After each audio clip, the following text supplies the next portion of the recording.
inji annabi Muhammad sallallahu alaihi wasallam, ranar da za a ɗauki bawan Allah mu'mini mai tsoron Allah da an sa ka cikin kabari, an ka ɗauko katakon nan an ka ɗora, an ka ɗauko ganyen nan an ka zuba, da an riga an zuba maka ƙasa kowa ya watse, inji annabi ya ce in kai mutumin kirki ne bawan Allah, ka san abin da kabari zai ce, she kabari ya ce maka ayyuhal abdu salih, ce marhaban bika wa ahlan, madalla bawan kirki, yau ni kabari ina maka barka da zuwa kuma maraba da zuwanka.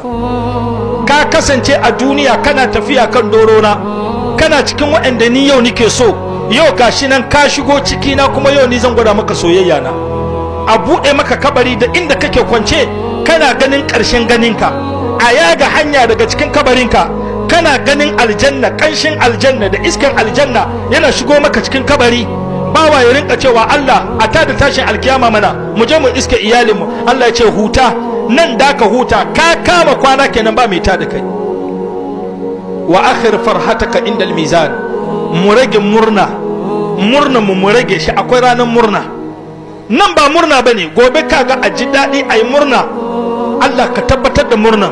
Amma zuwa an jima can shi kuma ka ga rai ya bata, watakila wata ta sata shinkafa, watakila ko ta sata mai ta boye ta menene an yi hushi, gobe ne menene ta boye shinkafa, ke kare kenan shinkafa kan shi hudu, ke kare kenan ya kike muna haka da kaga an ka bace rai. Domin wurin aure ne karshe da wata ta sata shinkafa, wata ta sata mai, wata ta sata miya, wani ta sata nama, ana murna ana sata. Allah ka ji tausayin mu.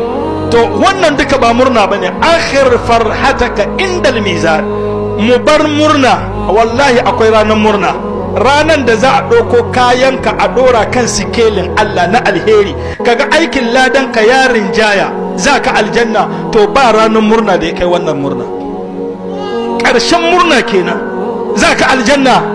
An auna kayanka ya dace kan sikelin Allah, za ka je ka shiga aljanna. Ba ranar murna da ya kai wannan murna. sai sa Allah ya ce innahum kanu qabla zalika muhsinin kanu kalilan min al-layl ma yahja'un wa bil askhar hum yastaghfirun wa fi amwalihim haqqun lis-sa'ilin wal mahrum.